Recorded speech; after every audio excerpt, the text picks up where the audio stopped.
I still remember the smell of that restaurant, garlic butter and expensive wine, the kind of place where the waiters fold your napkin when you go to the bathroom. My father chose it, of course. Sterling's on Fifth Avenue. The kind of establishment where every table whispers money and everyone pretends not to notice everyone else. It was his 68th birthday.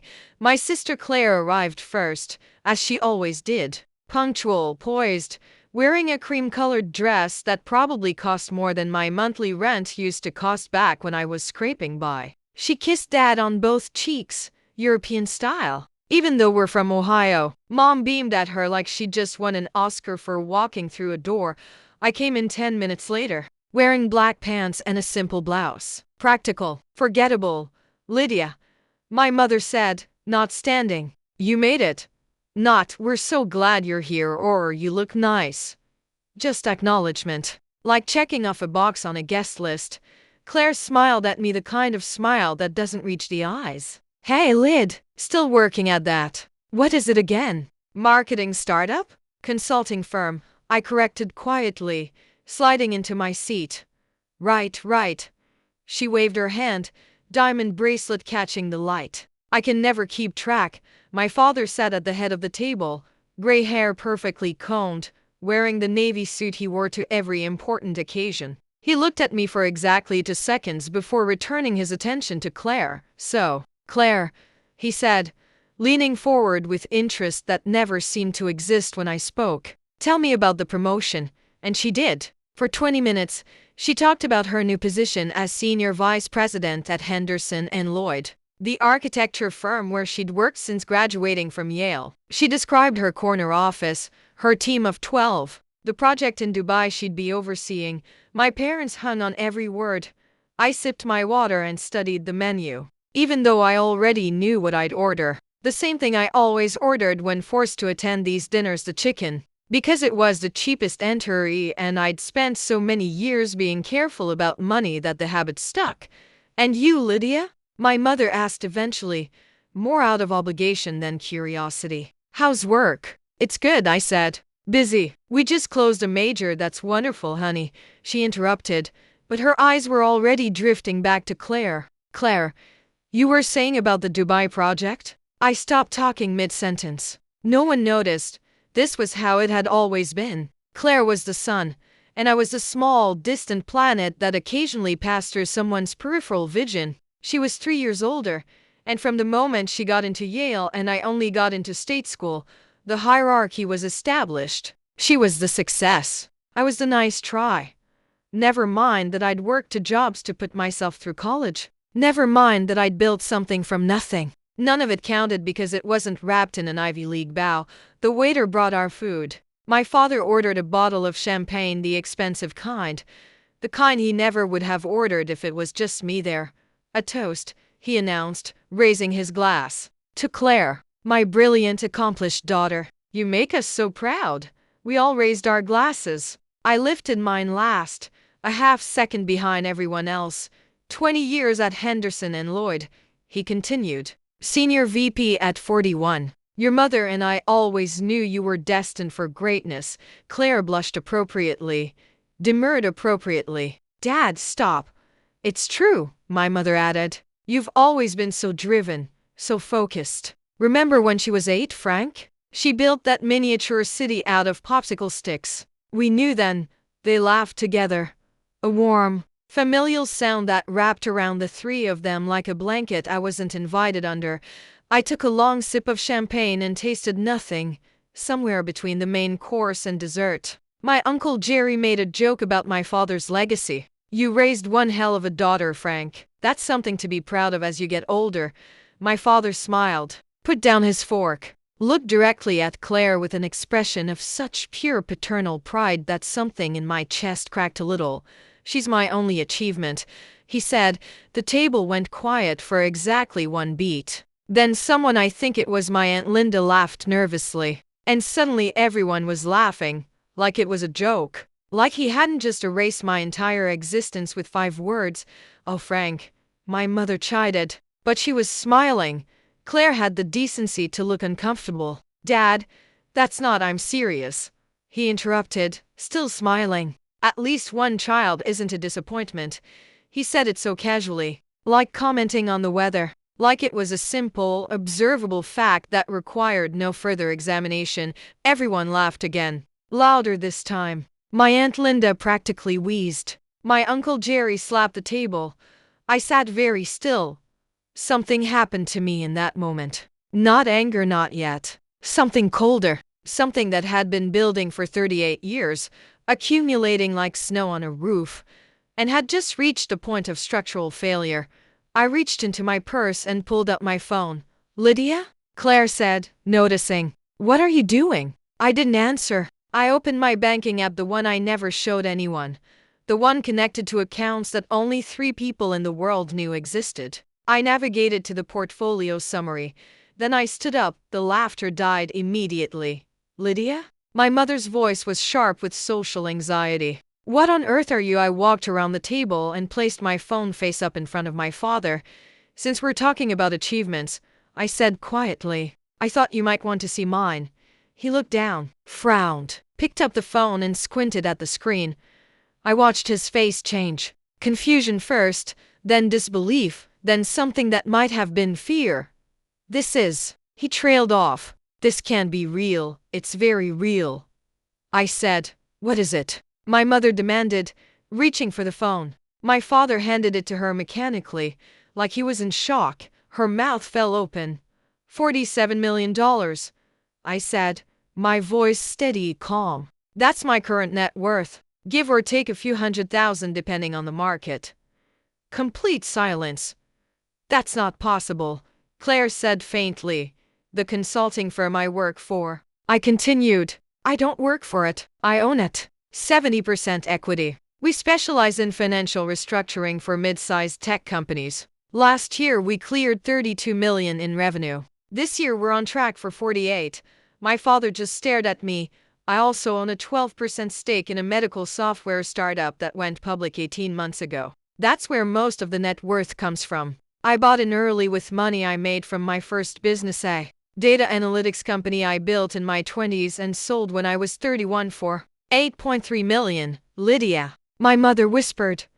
"I've been building this for 15 years, I said, quietly, carefully. "I never told you because every time I tried to share anything about my work, you changed the subject. Every time I had a success, you found a way to make it smaller, less important, less real than whatever Claire was doing." Drop your city in the comments. Let's see how far this story travels. "That's not true," my mother said, but her voice had no conviction. "Isn't it?" I looked at her directly. "When I made my first million at 32, I tried to tell you at Easter dinner. You said that's nice and immediately started talking about Claire's wedding plans. When my company made Forbes 30 under 30 list for founders to watch, I brought the magazine to your house. You put it on the coffee table and never opened it."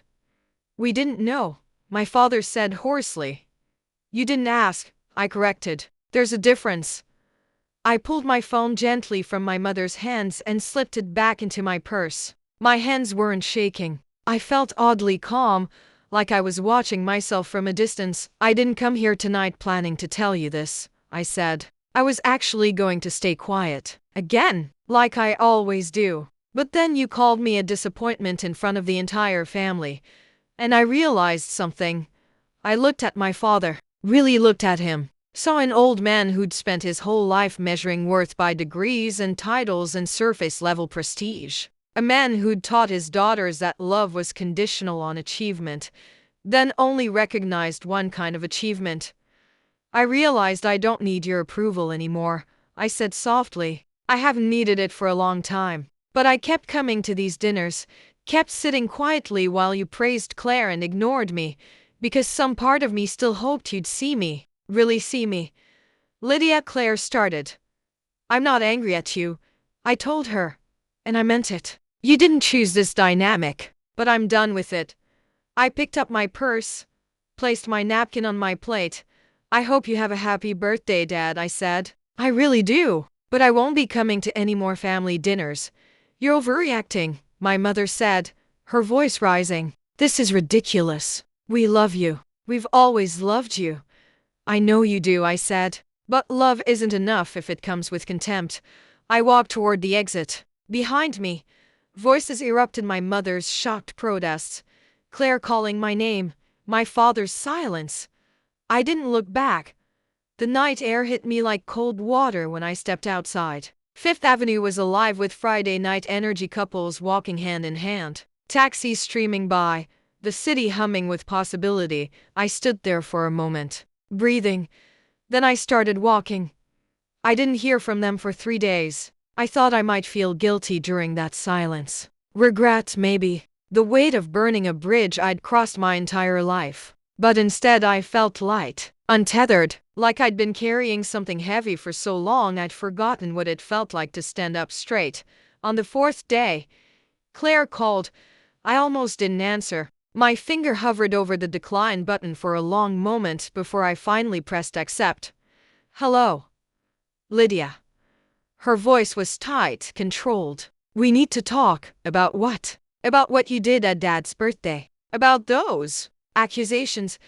I sat down on my couch, looked out at the Manhattan skyline through my floor-to-ceiling windows. The apartment I'd bought in Cashry years ago, the one my family had never visited because I'd stopped inviting them. They weren't accusations, Claire. They were observations. You humiliated them. In public. In front of the whole family. They humiliated me first, I said quietly. For 38 years. Silence on the other end. I never treated you badly, Claire said finally. No. I agreed. But you never stopped them either. You benefited from it. So you let it happen. That's not fair. Maybe not. I traced the rim of my coffee cup. But it's true. Another long pause. Then, Dad wants to see you. No, Lydia, no, Claire. I'm done. I meant what I said. He's devastated. He's barely spoken since that night. Mom's a mess. Something about her tone made me straighten up. Why are you really calling? What? This isn't about making peace. What do you want? I heard her exhale. When she spoke again, her voice had changed. Drop the pretense. Henderson and Lloyd is being investigated. The SEC found some irregularities in how we've been reporting our international contracts. My name is on several of the filings. My coffee went cold in my hand. Oh, I might lose my job. Or worse. Her voice cracked. I need help, Lyd. I need someone who understands corporate finance, who knows how to navigate this kind of situation. And I know you have people, connections, resources I don't have access to. There it was. The real reason for the call. You want me to help you? Yes. The way you helped me when Dad spent my entire childhood telling me I'd never amount to anything. The way you helped me when they forgot my college graduation because you had a work presentation the same day. The way you helped me at that dinner when Dad called me a disappointment. Lydia, please, did you defend me? Even once? Silence. Answer me, Claire. Her voice was small. I didn't know how. You didn't know how to say Dad. That's cruel, or Mom. Let Lydia finish her story. You have a master's degree from Yale, but you couldn't figure out how to tell our parents to be decent to their own daughter. I heard her crying now. Real tears. Not the performative kind. I'm sorry, she whispered. I'm so sorry. I was selfish. I like being the favorite. I like not having to fight for their attention. And I told myself you were okay. That you didn't care as much. That it wasn't as bad as it was. But you knew it was bad. Yes. Her voice broke completely. I knew. I closed my eyes, felt the weight of decades of resentment pressing against my chest, and underneath it, something older and more complicated, the memory of a big sister reading to me before bed, teaching me to ride a bike, braiding my hair before school pictures. I can't help you, I said finally, Lydia, but I know someone who can. I gave her the name of the best corporate attorney in New York. A woman who'd helped me navigate my first major acquisition and who owed me a favor. I told Claire to mention my name, told her what to say. Why are you doing this? Claire asked after I'd finished. After everything? Because you're still my sister, I said. And because I'm not them. I hung up before she could respond. The next call came 2 weeks later. My father this time. Lydia. His voice sounded older, somehow worn down. I'd like to see you. Please, Dad, not at the house. Not with your mother. Just you and me. Coffee. 30 minutes. That's all I'm asking. Something in his tone made me agree. We met at a small cafe in Brooklyn. The kind of place he never would have chosen before. No tablecloths, no dress code. Just good coffee and people in jeans. He looked different, smaller. The perfect posture had given way to a slight slump, and there were new lines around his eyes. We sat across from each other for a full minute before either of us spoke. I owe you an apology, he said finally. A real one. Not the kind where I apologize for how you feel, but for what I did. I waited. I treated you terribly. For years. I prioritized Claire's accomplishments over yours, dismissed your successes, and made you feel invisible in your own family. He looked down at his coffee. That night at dinner, I said something unforgivable. And the worst part is, it wasn't a joke. I meant it. In that moment, I actually believed you were a disappointment. My throat tightened. I was wrong, he continued. Not just that night, but for decades before it. I measured you by the wrong metrics. I saw Yale in a corner office as success, and everything else as failure. I didn't see what you were building because I wasn't looking. Why weren't you looking? I asked quietly. He was quiet for a long time. Because Claire's path was familiar. She did what I would have wanted to do if I'd been smarter, more capable. She validated my choices, my worldview. He paused. You did something I didn't understand. You took risks I never had the courage to take. And instead of being proud of that, I felt threatened by it. Threatened? You didn't need me, he said simply. You didn't need my approval, my connections, my advice. You built an empire without any of the advantages I thought were necessary. And that meant everything I believed about success, about how the world works, might be wrong. I'd imagined this conversation 1,000 times. In my head, I was always calm, always in control. But sitting there, hearing my father finally say the things I'd needed to hear my entire life, I felt tears sliding down my face. I needed you to see me, I whispered. That's all I ever wanted. Not money or status or revenge. Just for you to see me and be proud. I know, he said, his own voice breaking. And I'm so sorry that I didn't. We sat there crying together in a Brooklyn cafe. Two people who'd spent a lifetime not understanding each other. Finally honest. I can't undo what I did, he said after a while. I can't give you back the years I wasted. But I want to try. If you'll let me. I don't know if I can, I admitted. I don't know if I can trust you not to hurt me again. That's fair, he said. I don't know if I've earned that trust, but I'd like the chance to try to earn it.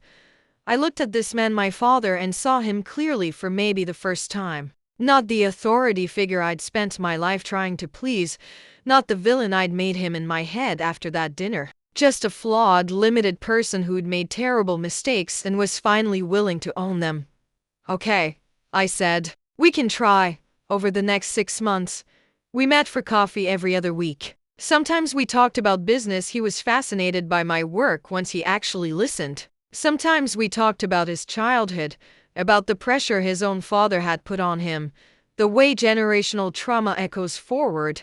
He started reading the books I recommended, came to one of my company events, asked questions about my life that weren't just perfunctory. My mother came around more slowly. She called eventually, voice stiff with pride and lingering resentment. But she called. We had lunch. It was awkward. The second lunch was less awkward. By the fourth, we were actually talking. Claire and I rebuilt something too. Not the relationship we'd had that was gone, built on a foundation too rotten to save, but something new, more honest. She'd gotten through the SEC investigation with the attorney I'd recommended, kept her job, and seemed genuinely humbled by the experience. I'm selling the Dubai project story, she told me over drinks one night. I'm tired of pretending that's who I am. I'm good at my job, but I'm not the golden child they made me into. That was always more about them than me. What are you going to do? I don't know yet, she admitted. Maybe something smaller, something I actually care about, not just something that looks good on paper. I smiled. That sounds terrifying and brave. I learned from the best, she said, raising her glass to me. On my father's 69th birthday, I showed up to another dinner at Sterling's. Same restaurant, different atmosphere. This time when I walked in, my father stood, pulled out my chair. "Lydia, thank you for coming." My mother kissed my cheek. "You look lovely, honey." Claire smiled, a real smile this time. "Hey, Lyd, we ordered food." And for the first time in memory, the conversation flowed naturally. My father asked about my latest acquisition. My mother asked if I was seeing anyone. Claire told a story about a disaster at work that had us all laughing. Toward the end of dinner, my father cleared his throat and lifted his glass. "I want to make a toast," he said. "Last year at this dinner, I said something I'll regret for the rest of my life. I diminished one daughter while elevating the other. I played favorites with my children's hearts. And I'm standing here today only because Lydia had the courage to tell me the truth, and the grace to give me another chance." He looked at me. "You are extraordinary. Not because of your net worth or your company or your accomplishments, though those are remarkable. You're extraordinary because you built yourself from nothing, faced rejection and indifference from the people who should have supported you most, and still became someone kind, someone generous, someone who helps her sister even when her sister didn't deserve it." His voice cracked. "You are my greatest achievement. Not because of what you've done, but because of who you are. And I'm so profoundly sorry I couldn't see that until you forced me to look." The table was silent. "To Lydia," he said. "My daughter, my pride, my joy." "To Lydia," everyone echoed. I looked around at my family, imperfect, damaged, trying, and felt something shift. Not forgiveness, not exactly. Something more complicated. The acceptance that people can change even late in life. That love can coexist with hurt. That some bridges once burned can be rebuilt, even if they never look quite the same. "Thank you, Dad," I said softly. We clinked glasses, and this time when I drank, I tasted everything. 3 months later, I got a call from a woman I'd never met. "Is this Lydia Morrison?" "Yes." "My name is Rebecca Chen. I'm 24, and I'm about to quit my corporate job to start a business. Everyone in my life is telling me I'm crazy, that I'm throwing away security, that I'll fail." She paused. "I read an article about you, about how you built your company. I was wondering if you had time to talk to someone who has no idea what she's doing but is going to do it anyway." I smiled, remembered being her, scared and determined and completely alone. "I have time," I said. That call lasted 2 hours. I gave her the advice I wish someone had given me, connected her with people who could help, and told her the truth, that it would be harder than she imagined, lonelier than she expected, and worth every second. 3 years later, Rebecca's company was valued at $18 million. She called me crying when she closed her Series A funding. "I couldn't have done this without you," she said. "Yes, you could have," I told her, "but I'm glad you didn't have to." She wasn't the last one. Over the years, I started mentoring more young women, especially the ones whose families didn't believe in them, whose achievements were dismissed, who were building something in the shadows. I created a fund to invest in female founders, particularly those from backgrounds like mine. No connections, no advantages, just competence and determination and a dream that everyone told them was impossible. Some of them failed. Most of them succeeded. All of them mattered. My father came to one of my fund's annual events, watched me give a speech about believing in people before they believe in themselves, saw the room full of women I'd helped, companies I'd invested in, lives I'd changed. Afterward, he hugged me, really hugged me, not the performative kind from before. "This is what success looks like," he whispered. "I wish I'd understood that sooner." "You understand it now," I said. "That's enough.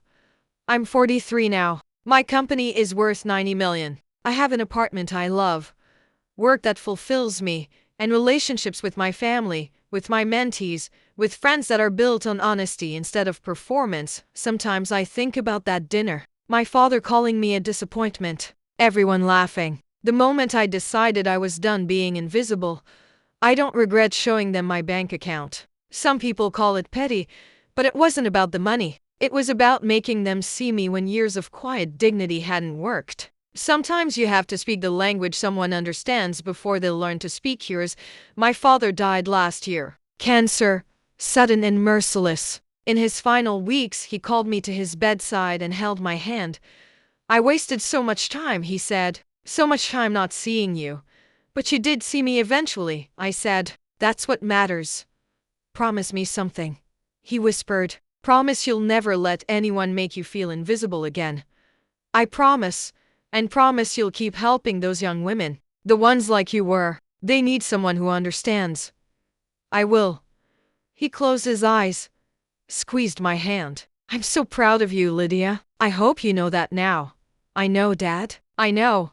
He died 2 days later, and I spoke at his funeral. Talked about second chances and grace and the courage it takes to admit you were wrong. Some people didn't understand why I wasn't angrier, why I'd forgiven him, but they didn't understand that holding on to anger would have made me bitter. That forgiveness wasn't about excusing what he'd done, it was about refusing to let his mistakes define my future. I visit his grave sometimes. Tell him about the fund, about the women we've helped, about the companies they're building. You'd be proud, Dad, I say. Not just of me, of all of us. I like to think he hears me. Last week, I got an email from a 19-year-old girl in Ohio. Her family doesn't support her business idea. Her parents want her to go to law school, get a safe job, be practical. But I have this dream, she wrote, and I don't know if I'm brave enough to chase it alone. I wrote back immediately. You're not alone, I told her. And you're braver than you think, because that's the thing about being dismissed, overlooked, called a disappointment. You can let it break you, or you can let it forge you into someone who makes sure others never feel that way. I chose the latter. And every day, I get to watch other women make that same choice. That's my achievement. Not the money, not the success, not even proving my father wrong. It's knowing that somewhere right now, a girl who feels invisible is reading my story and thinking, maybe I can do this too. Maybe I matter. Maybe I'm enough. She is. And so was I all along.